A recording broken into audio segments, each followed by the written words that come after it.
time over the last few years where our attrition, our turnover rate for security staff was 60%. If I want to pretend I'm Joe Doe and take your image, your face, your video, your voice, and I want to replicate that, I want to be able to authenticate that and say, hey, this isn't Joe speaking to me. There's got to be something off there. Everyone has a part in the security and safety of all of our guests and employees. And it doesn't stop just if security is in your title. You guys communicate and have synergy with security and surveillance and cyber and even marketing and player development. And for so long, Joe, those departments were sideload departments. To your point, I had a bad day and I said something stupid on the casino floor. That needs to get reported by all key stakeholders: risk, legal, security, HR. And there needs to be an identified path forward of how you're handling it so it doesn't put anybody at risk. On the physical side, like, you guys can build a persona around the aggressor or the intruder. Like, you've got a face shot, you got a body shot, like, who that person is, or you have an inclination who that person is. Where on the cyber side, you're dealing with a ghost. You can't go to Absolutely. A camera. Cyber is the route that things are going. The deep fakes, the concerns around that. Is the new generation not the type that wants to go to your brick and mortar location? You need to create an experience that's going to attract people to come there. I'll say this to my grave. You guys have the most difficult job protecting the environment in the casino. And so when you need to kind of offload that.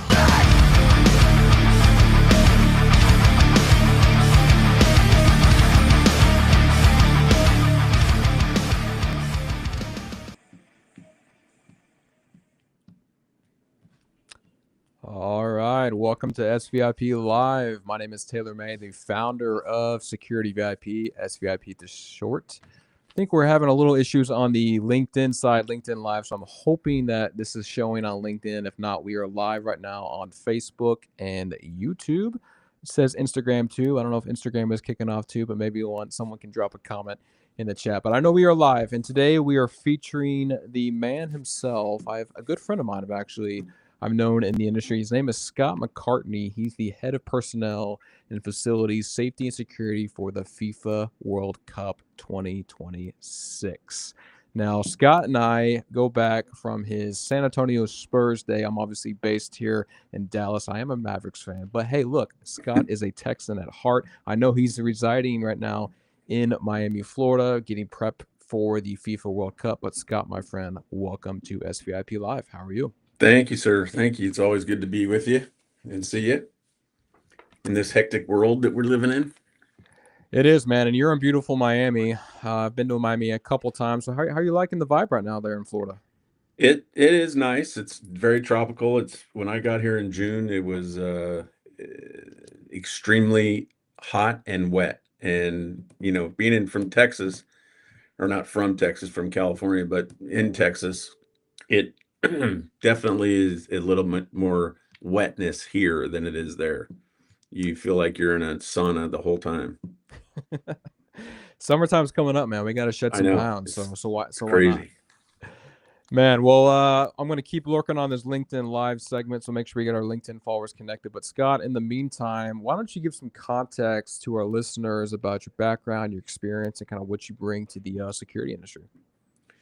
Well, I certainly appreciate the time that they're all taking to listen to an old man tell about what he's done in his life. But no, it's been a great career. I did 27 years law enforcement in the state of California in Sacramento.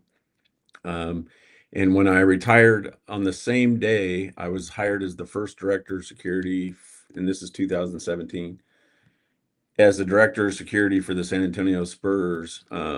And I guess they've had security here and there, but I was the first director that they ever had. So I got to build kind of everything around it, help with, policies, procedures, safety and security of the team facilities, doing all the different things, travel, hotels, buses, planes, getting all that situated so that it was more secure and more safe for the team as they move through. And then obviously I was kind of like a security guy that they could call if they had issues, problems, concerns. They needed assessments of their houses to get better fortified, so that they felt safer at home.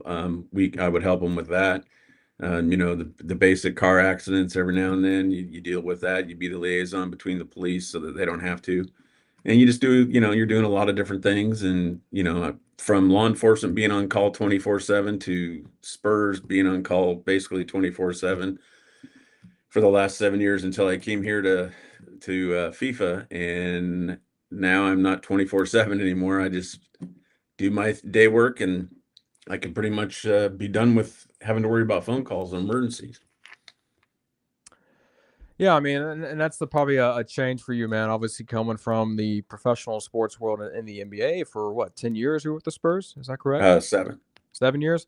And so talk about that, I guess that parallel, or maybe there's differences between working in an NBA environment to now the soccer world, which I know in other countries, man, it's still called football. But Right. are there any differences or parallels there on the safety and security element that is new to you or evolving to you or anything different? No, it's pretty much. I mean, when you come from law enforcement, and you go into the private business or private security business, you got to be able to see things black, white, and gray. There's got to be a gray area and areas that you can, communicate well, improve, get them better, allow them to understand where you're coming from experiences you've dealt with in their past. And basketball is fast. It's moving. The season just ended for most teams, but for preseason, summer league preseason, the regular season, you're flying to city to city to city to city. You're gone about 55, 60 days if you spend the night and have dinner or whatever, and then fly again. But you're flying all the time, and you're getting on a bus, getting off a bus, getting in a hotel, another hotel, then the same night. You wake up in one hotel in one city, you fly to another city. So it's a lot of hustle and bustle and quick movements. And it's really not rocket science or difficult. It's just, your awareness, being aware of everything around you.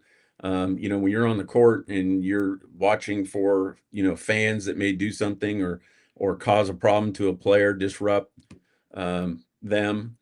So you try to stay, alert and vigilant. And, unfortunately, part of the job for what we did as security for an NBA is, if there's a fight on the court, you run and get your players. You can't touch the other players. You get your players, and the security on the other team gets their players.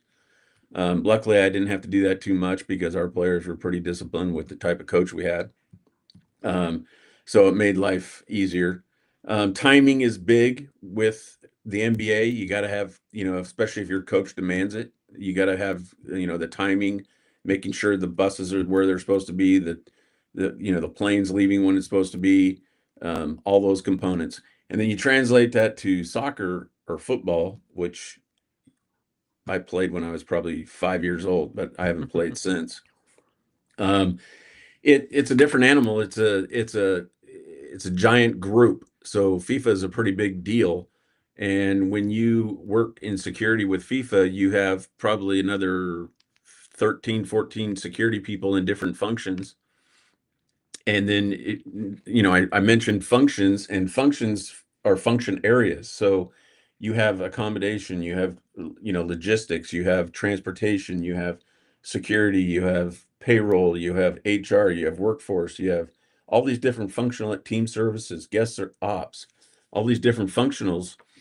And what that does is that means you work together to accomplish certain things. Like a lot of these folks can't do a lot of their job without security's input. And so we provide that input. In my current role, I'm in charge of the safety and security for personnel and facilities. So what I'm dealing with is more, I have Miami, Mexico, and Canada. So I'm making sure that if you think about it, it's a startup company in America, because this is the first, they don't have policies, procedures, things like that I had to develop and bring into the mix. You see a lantern around my neck, and access cards to get through in different floors and things like that. CCTV and getting that all lined up and making sure that we're consistent across the board. So, when someone from Zurich comes to visit the Miami office, their cards work with here, and vice versa. If I go there, or if I go to Mexico, or if I go to Canada. So it's a different way of doing security. It's not really, when I say personnel, my kind of, like I have in the background, I can't see it now because I'm with you, but in the background, I have a tracker that has all where everybody is. Mm. And I can, if there's an emergency or something that occurs, then I can hover over where they are and I can see what FIFA employees are there. And if I need to, I can reach out to them and ask if they're okay. So that's kind of the personnel side of things. Whereas it's a lot of, it's office business work in a way. You're securing a building that has probably about 500 and something people in it. You try to work well with everybody and get along and do your part to make sure that they're all safe and secure. Do you feel like, Scott, I mean, obviously NBA games are a little bit different than FIFA World Cup. I mean, people argue that the Super Bowl is the largest security event there is, but the World Cup, man, brings in, I think they said next year it's expect over 5 million people across all the events. Yeah, So, this is the biggest sporting event in the world, yeah. by far. To use a combination, they say that one World Cup game happening in different cities at the same time is like having 8 Super Bowls at the same time in your city. So it's a giant, complex, uh, uh, mega event that people, and we've heard stories, people will sell their houses in the foreign country they come from just to watch their team play. They will sell everything to come over here and go to wherever their game's going to be, Miami, Philadelphia, New York, New Jersey, LA, Seattle, San Francisco, you name the location, they'll sell everything and move to that area. They probably won't live in a house, just move there and go to every game, and that's it. I mean, that's the passion that they have. And one thing that a lot of people say, you don't want to get caught saying, is, we do Super Bowls, so we know how to handle this. You don't know how to handle something like this event. It is huge, and the people are passionate. If you've ever been to a soccer game, minor game, or even an MLS game, the passion that some of those fans have just for those teams. And then you bring in some of the biggest names in soccer, which I only know one off the top of my head, but that tells you how much I know about soccer. But securing it is we have a motto here. It's safety, safety, security, and service. So what we're trying to encompass everyone to understand when you work for this organization and you work for security in this organization at stadiums or wherever you may be, is that you provide that service element also. Try to calm things down, try to get people to understand what you're trying to say by the way you communicate and how you help them, along with the safety and security side of things. It's always a fine balance too, as an attendee, balancing. Obviously, you want to have a good time. If I spend a lot of money going to the World Cup, which, by the way, Scott, I looked at tickets prices for the World Cup coming to Dallas here next June, I believe, and prices, man, just for a seat in the nosebleeds was like $700, and then obviously Really? on field level, it was going around like 25 grand for Yeah. which, I granted it's a big event, but to your point, if I'm an attendee, the last thing I should want to worry about is my safety and security going to an event like that when I want to cheer for my favorite team. So Correct. we talk about the customer experience angle. We talk about safety and security as a priority. So what do you think, man, is like, obviously I read people are looking at this event as over 5 million attendees coming to the World Cup next year. If I'm an attendee, what can attendees expect just from a safety and security element walking into a venue, whether it's in Philadelphia, whether it's in Dallas, whether it's in Mexico or Canada? I know it's international. I mean, what can they expect just from a security element to give me enough comfort to say, hey, I'm going to feel safe during this event? Yeah, no, that's a good point. And the best word you can say is consistency. Doesn't matter if you walk, like you said, into any one of those stadiums, everyone will be trained the same to handle the security at those venues. A lot of those venues already handle, major events. So it's not going to be a real hard push to get people to understand, but the consistency of everything across the board makes it one World Cup. You know what I mean? Everybody's working together to make it safe and secure for people to have fun. A lot of it is just, the approach. You have a footprint of a venue. Well, because of that venue who runs Super Bowls or runs college games or whatever it may run, now we have a secondary perimeter that's further away that allows the safety and security of people as they move in. There's no crowding, there's no areas. It's more like a Disneyland walk, the way Disneyland used to have people walk to go on rides, that switchback back and forth. That allows the security that are there, the officers that are there, to be able to observe, watch, deter, obviously. And then, there's different checks that you're going to have to go through. The clear bag policy that most stadiums have will be pretty much in effect the same way. It's definitely there's going to be an app that everybody can download their tickets and get the information, which will give them information about how to, report something if something's wrong. Call 911 if you need to call 911. They have a section called the last mile, and the last mile is 1 mile away from the stadium, where fans will march most likely. And they'll all be in the same colors. They'll all have their horns and all their different components. And so we have to be able to monitor that for their safety and the fans that get involved in that. And, it's in the summer, so it's going to be hot in every city. So you got to have the medical side of things, the water stations, the cooling stations, the different components to make someone feel like they're going somewhere where people care about them to get in safely and watch what they love to watch. Speaking of, Scott, so I got to ask this question because I got this question about a week ago about, hey, Taylor, since you're hosting Scott on SVIP, you have to ask him, does he get free tickets to any of the events? I do not. Why? I do not. Why not? We can buy them, but yeah, discounted rate though. Huh?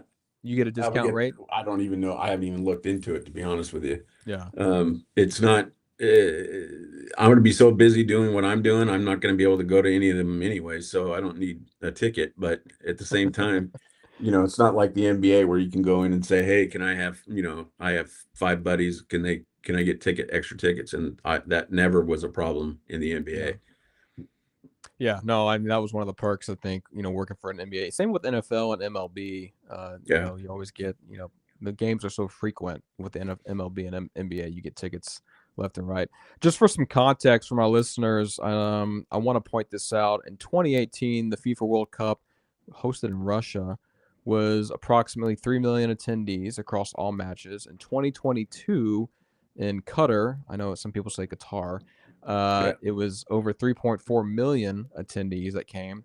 And like I said earlier, next year, 2026, we're preliminary studies are showing that, again, attendees are going to be over 5 million across all events. I think they're saying about 6 million.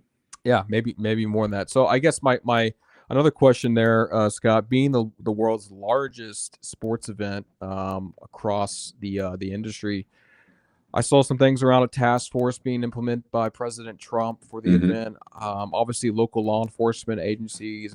Talk about any of those partnerships that you're working on for these events next year around collaborative security and safety efforts. Yeah, no, it's a big deal.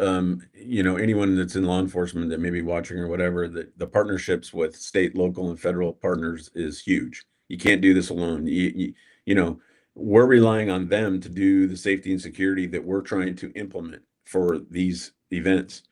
And you can't do escorts, the buses when moving around and different things. You got to have that relationship with those police departments around the country and Mexico and Canada to be able to understand, and when most security people are retired law enforcement, military, whatever it may be. And so that we have that ability to communicate with those partners because we understand what they're thinking. We understand their questions. We understand what they're going to try to provide for us.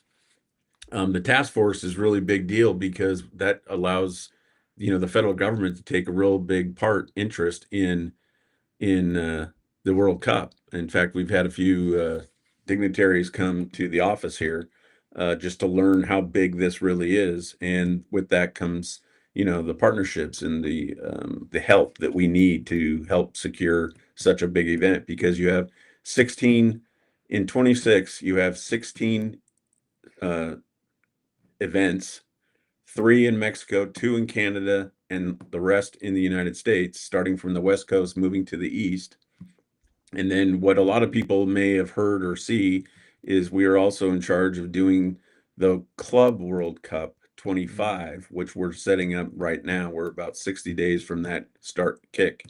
So that's a huge undertaking, which is leading us to 26. So we're utilizing a lot of the same resources and garnering those relationships so that, and we don't want to burn those relationships because we're going to need them again in 26 when we come, prepare for that event. So is it different per location, Scott, on how you guys prepare for safety and security? Are you using the same products or technologies or procedures for each event, or does it just depend on what kind of diversities at this event versus another event when it comes to? No, it's pretty much across the board. We go out with different RFPs and get people involved, and because you can't do it alone. There's not, just think canine. There's not that many canines in every state that you can be able to do this. So you have to maybe grab 2 or 3 canine organizations or companies and say, hey, you're on the West Coast, so you handle all the West side. You're in the central coast, so you handle that, and you're in the East Coast and you handle that. You use those relationships and those partnerships to be able to do and keep it consistent throughout the events. An event like this is run also by a main operations center, and then you got the international broadcast center, which is like ESPN on steroids. Right. All the people that are going to be commentating, doing interviews, doing all the different components. So you can see that it's a lot of intricate parts that are working together, and safety and security is probably the number one concern or want from FIFA, which is trying to, I think they say security and the pitch are the two, which is the pitch is the soccer field. The pitch are the two most important things in FIFA as far as security. Walk me through. I'm trying to figure out how to ask this correctly, because it's interesting to me when I go to I'll give you an example. When I go to a casino, when you have a concert or an entertainer coming to town, there's mass foot traffic, there's crazy lighting combinations. And so safety and security, how they prioritize those events is unique. But on any given Sunday or any given day, safety and security is a little bit, I want to say more relaxed, but not as uptight as an event coming to town. So maybe walk me through, because honestly, Scott, you're like a one-man show for this big event. I mean, obviously you have people around you and local jurisdictions will help support you, but you're in this position for a reason. And so when you look at any given day versus an event like this, what does your mind immediately go to from a threat standpoint? Is it active shooter? Is it weapon detection technology that you need to put in? Is it, internal issues? I mean, walk me through some of those, like that mindset. Yeah, I think it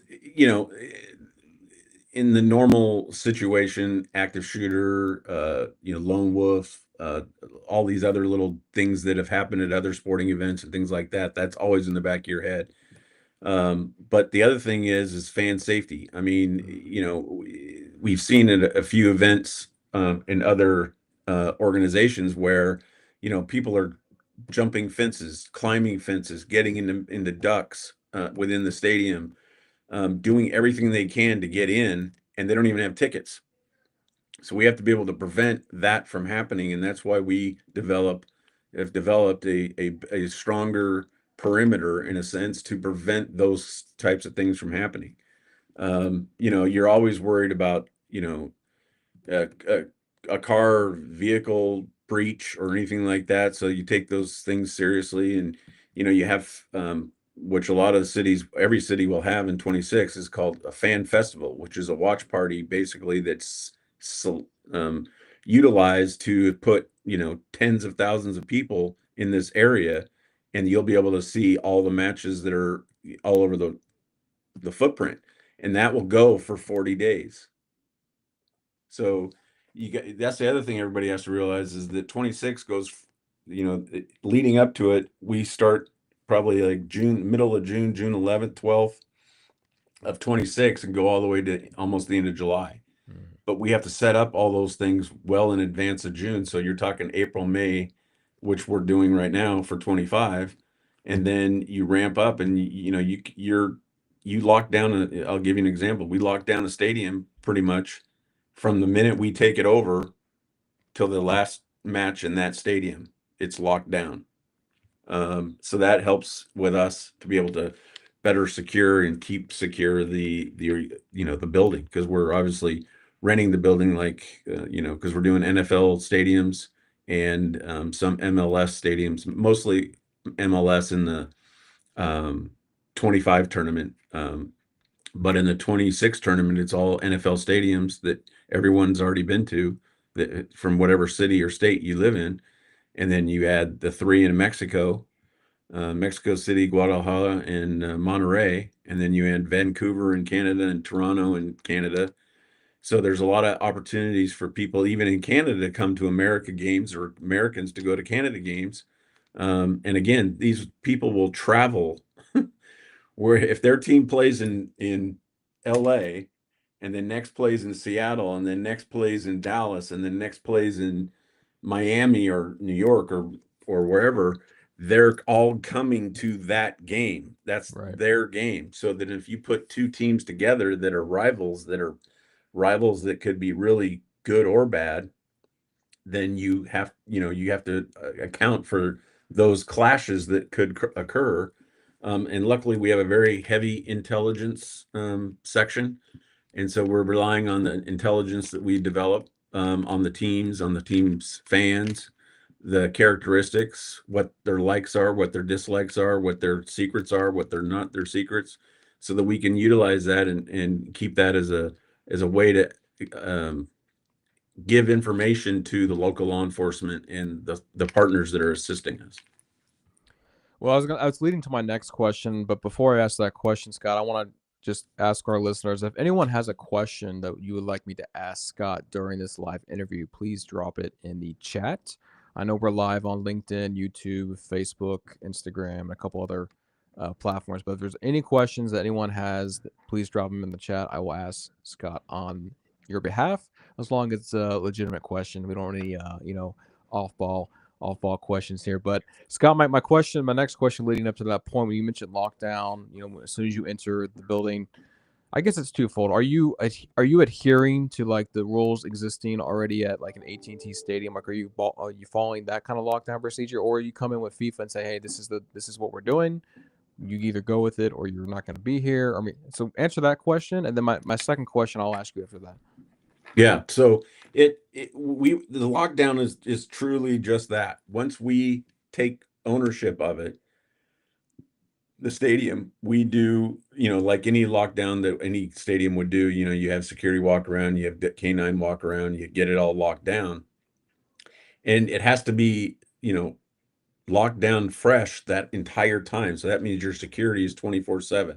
That means you're utilizing certain things at that stadium to make sure that they're um, uh, getting what they need to be able to do the business they need to do while we're in that renting that space.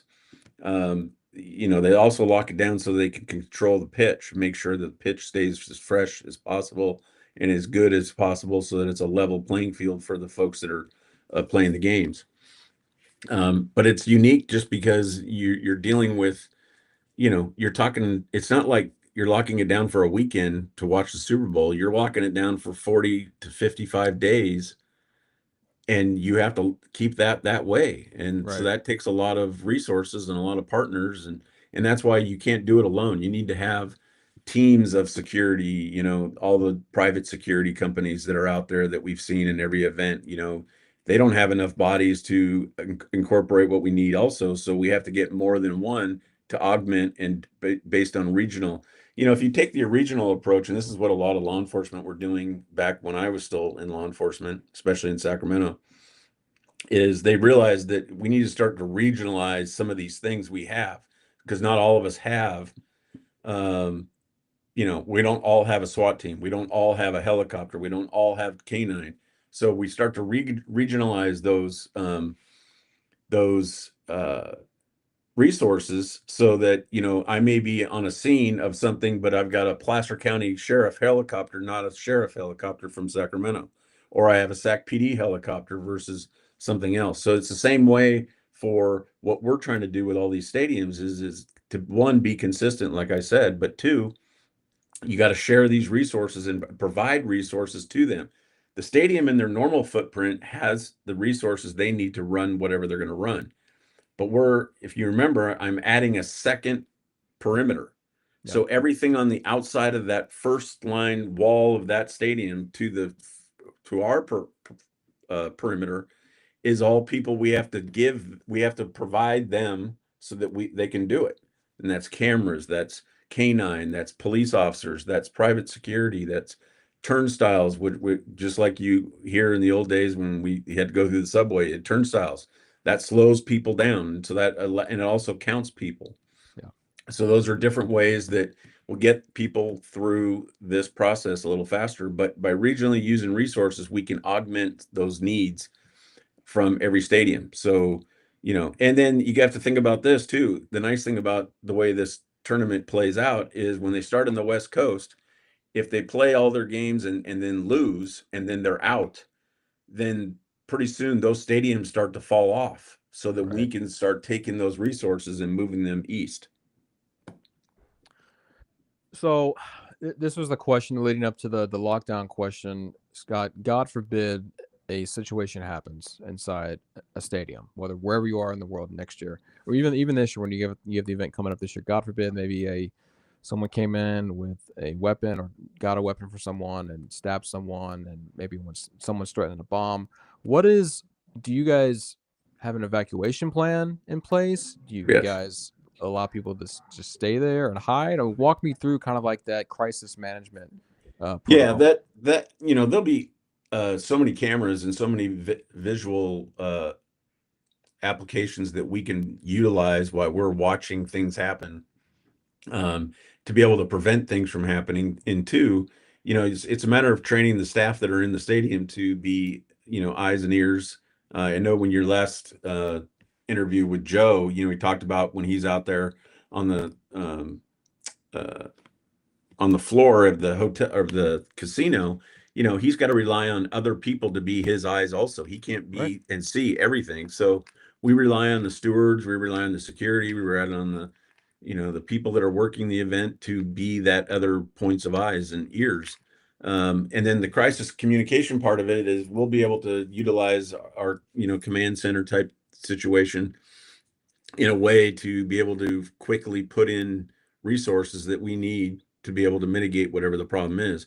The other thing is in Europe, they allow you to bring in pyro and other little things, big flags and big things. And so those things are going to be removed from our events. And so flags, I think, it depends on the size and what it is and what it says.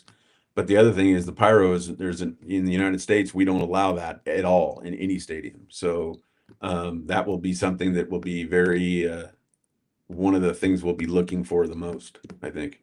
I gotta imagine, Scott, maybe not the biggest threat, and this was one of the questions that came in. What's the biggest threat you've seen at FIFA? And you've been at FIFA a limited time, so I don't know if you've seen a big threat yet. But I would imagine same thing that happens in professional sports. Your team loses a game, a bad call is made, a fight breaks out in the stands.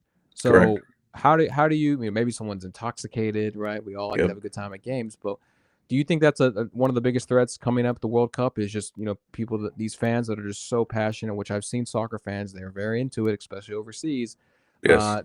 Just like Philadelphia Eagle fans, obviously I'm going to get a lot of shit for talking about Philadelphia Eagle fans. They're very, very in tune with the game. But do you feel like that's a big threat coming, is the fan breakouts? Yeah, no, you see it on videos all the time. Probably YouTube is the best place to see a lot of those things. Type in anything, and you'll see, excuse me, you'll see, fan things break out and you start to wonder where the security is. That's because a lot of times you see them moving fences even, and people do die in these events because they get really to the point where their team lost and the other team won and they don't like that team and therefore they're going to come across the barrier or whatever barrier they need to come across to be able to get to those fans. And it's just a matter of having the right training for the people that are working the events, and not to run away from what they're trying to do, make sure there's enough police involved to be able to mitigate certain things and be able to run to whatever the problem may be. And then there's always a medical side to every event. And so you want to make sure that the teams are safe, the players are safe. And then you also want to make sure that the fans are safe. And so we have different models of safety and medical safety for the people that are in these stands. Another question that came in, Scott, that I think is a good one. Obviously, you've got your tenure in the security industry, but a question that came in was, do you have a favorite application or technology that you have implemented over the last few years? Now, a lot of people are going to talk about like, oh, pick my manufacturer because I rep this Right. manufacturer, this technology. But for you, Trust man, throughout your whole professional career, professional sports career too, is there any particular product, solution, technology that you're like, you know what, I need this at every event? You know, I'm a big believer in CCTV. If I have eyes on things, then I can help quicker than I could if I had to hear about it. Someone run down the street or run up to my office and say, "Hey, there's a problem down on this floor." But if I can see those things while I'm working, while I'm doing things, and to use this as an example for such a large event like this, you need the stadium's cameras. You need to put your own cameras out so that you can see certain things. You're going to rely on cameras that maybe are around, that are free around the event, whatever it may to be able to see those things, because it's one of the easiest ways to tell how people are acting, how people are. You can kind of zoom in on certain things and wonder if, okay, they're getting riled up. Let's start to think about that. But I think CCTV is, if you can't, we'd all want to have as many police and security as possible so that we can make sure every corner of every site is perfect. But you can't do that. So having good CCTV and good visual cameras, I think, is the best application you can have in a security environment to be able to, quickly respond to issues or incidents when you're not physically have a body standing right on top of it. You guys will have that central command station, that SOC watching these cameras anyway, right? Have a Correct. team monitoring. Is there? And then you're going to have the stadiums and their command posts watching the same videos that we're watching. Well, I'm going to ask you this question, man. Is there any manufacturer when it comes to CCTV that you're like, yep, this is the one we use, or this is the one I trust?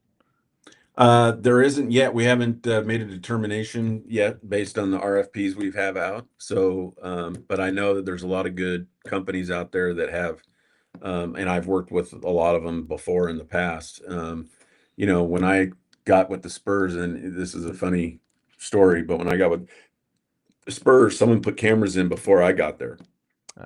And so I looked at the cameras. I had about 12 cameras, to be able to see around the building.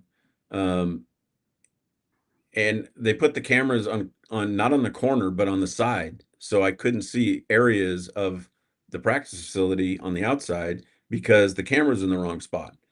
Well, the person that put the cameras in wanted to charge me $5,000 to move 4 cameras to a corner where I could see all the way around 180 degrees.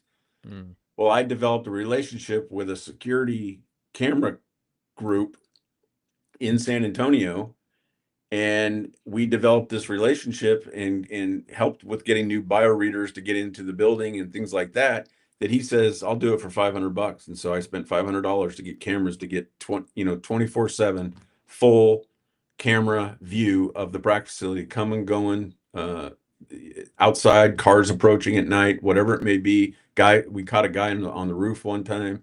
I mean, you definitely need cameras to be able to do a lot of the good work. And then the other benefit to that too is I can have a camera on a cell phone, I can have a camera on a computer, and I can have a camera on a wall. And the nice thing about that is, and it's much like the Spurs, and I know it's pretty much a given in any CCTV or camera company, is I can be able to watch all those things no matter where I'm at.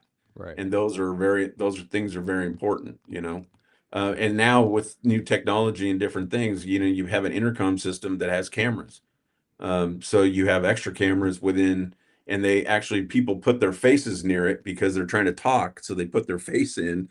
And so now you have clear visual of who's doing what and what's going on.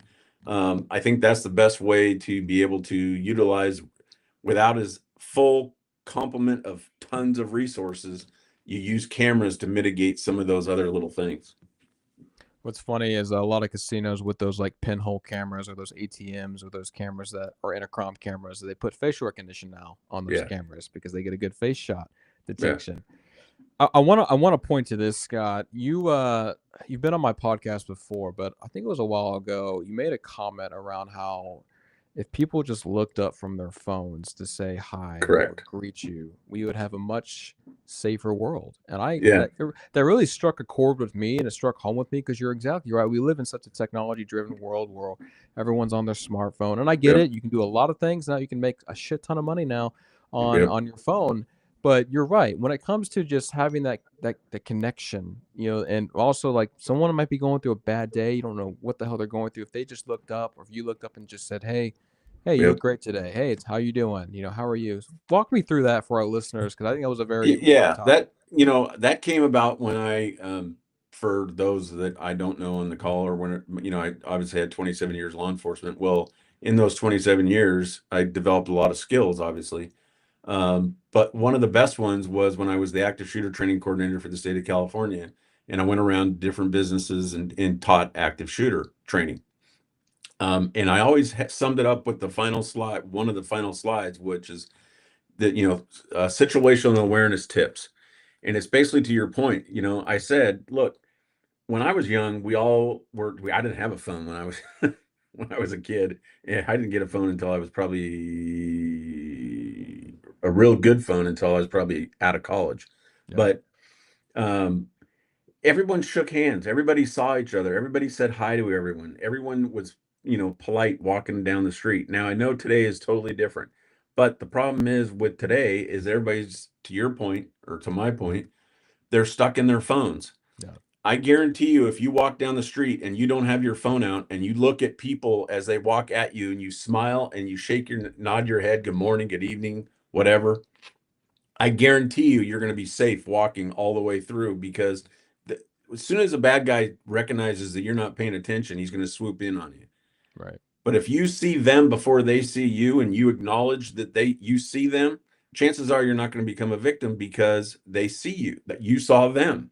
In the old saying with women going to and from the grocery store, to and from a bank, or wherever they're going, carry your keys and put it through your middle fingers and keep the key sharp so that you have it so you can hit people and do things. It's the same thing with a phone. Don't park next to vans when you park in a parking lot. Look around when you park. You see videos on YouTube, you see social media videos too of, $20 bill on the ground, don't pick it up because this is why. You got to just pay attention. If people paid attention more, there'd be less victims who probably wouldn't have been a victim if they would have been eyes up. I mean, whatever text you get can wait. And if you have to go into a business, do your business with your phone, get your phone stuff done, and then go back outside and start walking again. The other thing is when you're walking down a street, I'm a big believer that, I don't like people behind me, obviously. So I always tend to look back to make sure that someone's not coming up on me. When you're walking down a city street and you have these little inlets where business doors are and things like that, walk to the right of those a little bit so that you're not really close to them in case somebody just jumps out. It's just situational awareness. Know your surroundings, know what's happening around you. It doesn't take a lot to do, and it could save your life one day. Well, I think that was one of the greatest pieces of advice I've heard in a while. Was just look up and be present. Like Yes. why can't you be present? But and that's one of the things that concerns me, Scott. Is my wife's pregnant right now with her second baby, and obviously if she's carrying my other daughter who's about to be 2 years old, she goes to the store. A bad person, a nefarious actor will see a pregnant person carrying a child and say, Correct. "Oh, they're struggling. I can take advantage of this opportunity." So one of the things I've always told my wife is like, you got to have eyes in the back of your head. You got to stay Yep. vigilant. You got to be quick sometimes. And there's been times, man, where she felt like she's being Yeah. followed, in a store. And that's what these bad people look for, is people that are just, vulnerable, Yeah, there's so many different things you can say too. If you feel like you're being followed while you're driving, drive to a Yeah. police department. Yeah. Don't drive home. If you feel like, the old saying, don't drive home the same way every day. drive a different way so that, you know, if somebody's watching you for a while, and I'm not saying that well, I am saying that there are people like that out there, but anyway, you know, you do what you can to keep yourself safe. And that means, obviously, you know, when I was a kid, we didn't lock doors. And I had a half door because I lived in Balboa Island, Newport Beach, and we had a half door because the weather was so great in the beach, you know, area. But nowadays, everybody locks their doors, and that's good. I mean, if you feel necessary to lock your door, you live in a community where you feel like you have to lock your door, lock your door. The old saying too is, and this is what we used to say in law enforcement, you know, even if you don't want cameras, but you buy a broken camera, even though the glass looks like it's fine, and put it up somewhere right where That's all right. people would walk up to, they're not going to look at your house. They're going to go somewhere else where no one has a camera. So you can get old, rusty, not, I wouldn't say rusty, but I would get old cameras, and if they, even if they don't work, just put them up on your, under your eave, and I guarantee you a bad guy is that stupid, he'll go, oh, that has cameras, or a light that turns on when you walk up. Those are all good things to have, to keep people safe. You know, in security business, or what I do here now, and it's the same thing with the Spurs, you know, I have to say, I have to be right 100% of the time. They have to be right once. I'll be damned if they're going to be right on my watch. And so you have to have a mentality that allows you to think like a bad guy, which police officers are notoriously the best bad guys because we know how to think like bad people. And you mitigate those things by getting certain resources, you know, Ring cameras and Simply Safe and all these other little camera things now are cheap, not as expensive as it used to be. And it's an easy way to be able to safeguard your home, safeguard your property. And then personal safety is just awareness, just being aware. When you Well, I pull mean, into a parking lot, look. perception's reality, right? At the end of the day, and if they see a camera or what have you set up, to your point, the odds are they're probably not going to mess with you. And even if it's a dummy camera, it serves as a great deterrent.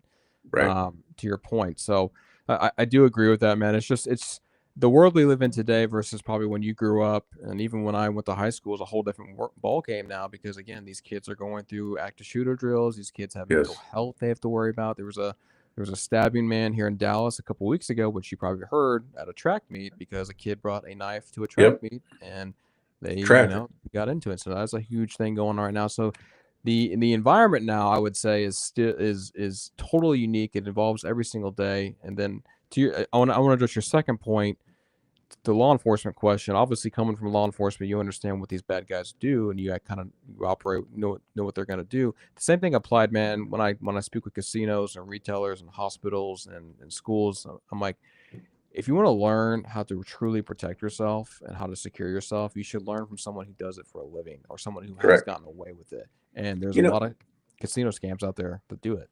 right. And if you haven't already, or you maybe you're running a business, or you have a business and you have maybe 200 or maybe 50 people, doesn't matter, 25 people in your business, whatever it may be, there's nothing to say you can't call your local law enforcement in your neighborhood and have an officer come over and give you a presentation on situational awareness, what to do in an emergency, how to evacuate, where you go. Do you have an evacuation plan? If you don't, we can help you develop one, whatever it may be, so that you can get the people. Like when I did the active shooter training, I probably did 1,000 presentations, and it got to the point where it was so requested that the entire state of California, um, uh, I've been out of California for so long, I'm gonna forget the acronym, but the state water system. So all the water system for the entire state all have these offices throughout the state, and they have anywhere between 50 to 100 people in those offices. So they brought, since I was a part of the state Homeland Security at the time, they brought me in and said, hey, do your active shooter. It's an active shooter class that takes about 2 hours total if you ask questions, but I can do it in less than an hour, because it's that easy to understand. There are a lot of websites you can go to see videos on active shooter, run, hide, fight videos. Those are really good to learn, to get yourself kind of understanding how to protect yourself. You know, when I used to teach that class, the thing that was always the easiest was saying run. Okay, well, doesn't mean run as fast as you can. It means get out as fast as you can. And if you have a buddy or somebody that can't get out as fast as you, then you pick that person up if you can, and you get them out. And secondly, if you have to hide in places where there's no windows, the door locks. And into some circumstances, you may have to hide under your desk, and you pull your chair in, and you get as dark as you can, and you get as back as far as you can. And then the third thing is the fight part. And I spend more time on the fight than I spend on the other, because when you have to fight for a situation like this, you're fighting for your life. Yeah. There are no rules. And I tell you, there are no rules. That means if that person gets in there, you have to have a mentality that the three of us that are in this room, or the four of us that are in this room, are going to work together, and we're going to decapitate, deny that person whatever thing they are. The other thing you have to remember too, and this is bringing back a lot of memories, but if you have a firearm and it's a rifle, when you go through a door, pretty much the firearm is going to come first. So if you're aware of that, then when that firearm comes through, you grab that firearm and you do whatever you can to protect yourself, to the point that if you take the firearm away, shoot the person. Yeah. You have no idea if he has another gun, if he has a knife or whatever it may be. So, and then, you know, police are going to come, put the gun down, put your hands in the air, and you have to follow those guidelines. But I used to say it's like shark. If you ever watch a shark attack its prey, their eyes roll back and they just go and do their thing.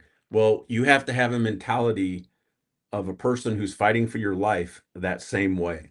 I used to say this all the time, and I don't know if I could ever do it, but I used to say you have to have a mentality, and I sleep well at night, but you have to have a mentality that, you know, I'm going to pull your heart out of your chest and shove it down your throat. You have to have that kind of mentality if you want to protect yourself or others. And I can't teach you that. We all have it in our own system.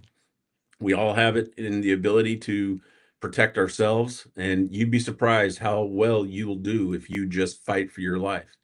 And, you know, you grab anything, knives, forks, staplers.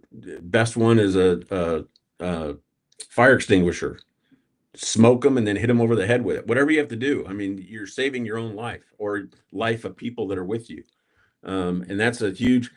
And people get pretty. You know, I had a lot of female uh, employees that would come up and be like, "Man, I never really thought of it like that." And Yeah. you're teaching people how to think, how to be better at what they're doing, and be aware. And that's the importance of, you know, personal safety, office safety, whatever the safety is just being aware of your surroundings and know things can happen, and you do everything you can to prevent them.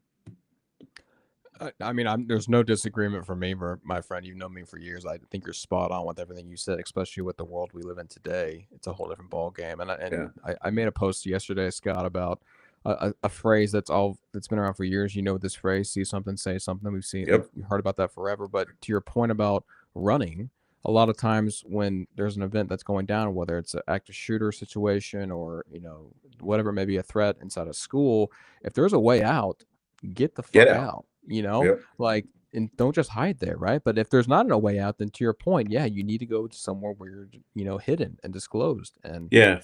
The thing that a lot of people don't understand is an active shooter incident lasts probably about 8 to 10 minutes before either they kill themselves, they get attacked by the people that are left, which is a huge positive, or by the time the police get there and then they run straight in. In that time frame, you know, you have to be able to do everything you can to save your own life, because the police aren't, you know, they're not going to be right there as soon as it happens. right. So you have to be able to be, you know, head on a swivel and just know your surroundings, and work together, work with your team members who are in your office or around, and have that training in that office so that people understand, you know, one of the big things here, I'm used to earthquakes in California and wildfires. But you come to Miami and now it's hurricanes and things like that, high wind situations, which I've never been a part of. Right. And knock on wood, I hope never to be why I'm here for 2 years. But you have to be able to train people. A lot of the people that are working for FIFA come from overseas and are foreign. Well, they don't know what a hurricane is. And so you try to explain that to them and teach them and get them understanding. Part of the safety of an office like this with 4 floors and over 500 people working for one, event or 2 events, if you throw 25 into it, is they can't do what they're doing if they don't feel safe at work. And so I do everything humanly possible to make them feel safe at work. And when they go out to the parking lot, to the high-rise parking lot, walk with a buddy, walk with your phone not in your hand. Walk to your car and click your horn. If you can make your car sound go, your horn beep the whole time, then push the button so that it does that. It'll scare off any kind of problem, any kind of thing that may be lurking. When you walk by cars, make sure there are people in them. And if there are, what are they doing in the car or sitting in a parking lot when it's 5 o'clock? Right. Just be thinking those things. Well, these are just basic. Again, I sleep very well. Learnings. Don't get me wrong. I sleep like a baby, but I think about these things all the time. And I'll be damned if, you come through my house, and I'm going to do everything I can to make sure that you'll never leave, ever. Well, it's good because I think the everyday person doesn't think like this, and I think if you give them a couple tidbits right there to think about when it comes to when they go to events in public or their surroundings. Because even when I go to dinner with my wife, I make sure I know where the hell the exit door is, or to get to the exit door. So Scott, we're running up on the top of the hour. I do want to ask my listeners, if you have one more question I want to ask from the crowd, I will ask Scott a question. I know we're getting close to the end here, Scott, but while we wait for a question from the audience, if we get one, if not a big deal. But any last comments or recommendations you want to make for the upcoming World Cup next year that maybe you're excited about, maybe safety and security wise, or maybe just in general about the event coming up? What do you think? No, I'm blessed to be a part of this organization. I've worked, like I said, I've in California, I was a part of the Large Stadium Initiative, and I think that's where you and I first met. And I was doing the Homeland Security thing, and I had all mass gatherings in the state of California, and I love sports. And so sports has always been kind of my forte. And then you throw in all my Homeland Security and law enforcement background, that I got with NCS4. And if you haven't heard of NCS4, I think you should go to that, or TEACS. Yep. Help develop club courses for them for sporting events. I used to teach and wrote courses for sports incident management, enhanced sports incident management, risk management, evacuation planning. And those are things that people can get into, because working in sports and I'm working for the biggest sporting event in the world. Yeah. And I can be able to say that I did that, and the other 499 people that work here can say the same thing. We all put a part of ourselves into these 2 events. I just hope you're compensated well for your effort. I'm not. You have a retirement from law enforcement, it's always a benefit. And you live in Texas, and it's not income tax. It's even a better benefit. And then you move to a state where you temporarily rent for a couple of years, and you get a pretty good salary, and you don't have income tax here, and then it goes back to where the wife is in San Antonio. I'm not a player's salary, but I do well. Hey, happy wife, happy life, right? That's right. The name of the game. Well, I don't think we've got any more questions, Scott. We are at the top of the hour, my friend. I do genuinely appreciate you spending some time. I appreciate you on SVIP. Man, hey, if anyone wants to learn more about yourself, my friend, what's the best way to get in contact or connect with you? They definitely can email me. It's just my name, Scott.McCartney at fwc2026.org, or I'm not going to give out my cell phone, because it's just, I went from 24/7 getting calls to hopefully never getting calls unless it's happy calls, at nighttime. So, but it's been nice. It's a good way to go out of a long career in safety and security, and enjoy the rest of the life. Scott, my friend, I appreciate the time, dude, on hanging out. Appreciate you. Appreciate your listeners. All right, guys and girls, that was Scott McCarthy, the head of personnel, facilities, safety, and security for the FIFA World Cup 2026. If you're not connected with Scott yet on LinkedIn, make sure to send him a connection request. I do appreciate you guys tuning in. I want to thank my sponsors, AMEC Technology, for sponsoring this episode. I want to keep the live present for another 10 minutes. Going to my next scene. Make sure to subscribe at SVIP, and stay tuned for our next interview, because next Wednesday, I believe, we'll be sitting down with a director of security in the healthcare sector. So, Scott, my friend, have a great day. Thanks for hopping on. You too. Thank you all, and thank you, listeners.